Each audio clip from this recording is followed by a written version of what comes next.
We're here. We are live. We are at Charlie's. So here we are. By the way, I'm Wolfman Jeff from Soccer in the South. Adam Roos from SoccerChatt.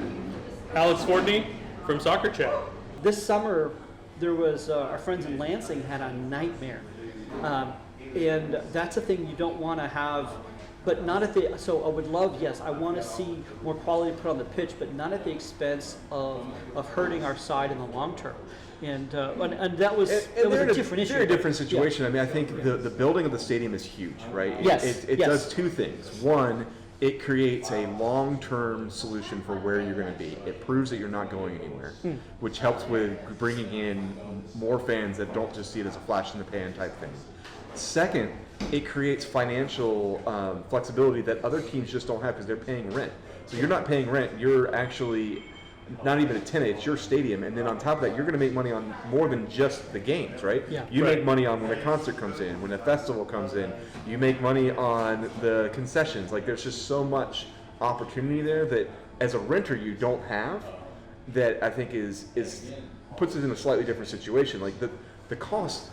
Oh, you know, he said that like he had blown through his expected cost in like the first quarter of the season. In Lansing. In Lansing. Lansing, Yeah. Here in Chattanooga, you're not going to have that same experience. If we were at Findlay, and we've seen some of the numbers for Findlay, you could very easily get there because to break even there, they're having to average over 3,000 fans. And let's just be honest, that wasn't what was happening last year for the Red Wolves. And Yeah. if that was something we're looking at, then when you have one of the highest payrolls, you're in trouble.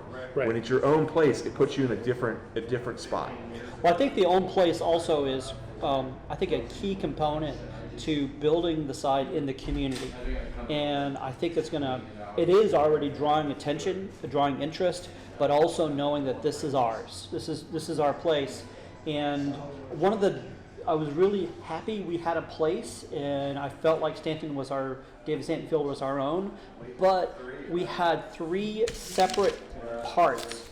And of course, I will let you know where the camera was. Most of the people were sitting behind the camera. So if you looked at that, but there still wasn't a lot of people. But there was such a gap. You see, I'm using Charlie's Barbecue for the image. There was such a gap between here and So there. many uses, Charlie's Barbecue. Yes. That I felt that when we were connecting as fans, as supporters, this gap between here was a huge chasm that kind of kept us from being one piece. Yeah. And I think being in the new stadium, seeing how it's laid out and designed for this game, I think that part right there is going to make it a much better fan experience and help us stay connected. So when we're doing our yells, and I would say that I was impressed with how loud we actually were. We weren't many in number, but listening to us on ESPN, we were actually quite loud.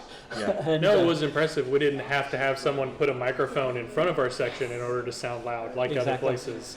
So I would disagree in feeling like David Stanton was our own. I mean, of course, you're very thankful for Chattanooga Christian for allowing that sort of thing, the construction of an entire stand at their end zone on their property, all of the things that was involved in being there. So it's not like I'm upset or that there was ever any moment where I felt like people from CCS were judging me because I was there rooting for the soccer team. But it really didn't feel like a home. Well, just the walk to the stadium from That was exhausting. Oh. I mean, it felt like it took forever to get there. It's like I'm glad it wasn't just me. It was just I wasn't that. And so good. Okay. All right. But it is going to be very exciting, and I think you're right in that it's going to be built in everything closer to the stadium, closer to the pitch, is going to allow for more connection between not just the supporter section, but going around the sides and all of that. It's going to really make it a lot better of a place. So Bob, if you could put in the moving sidewalks for like in the airport for some of us, that would be. Or if you could just get a couple hover-rounds for us to get on when we get to our spot. oh, well done. Hey, this has been Soccer in the South with Wolfman Jeff and SoccerChatt.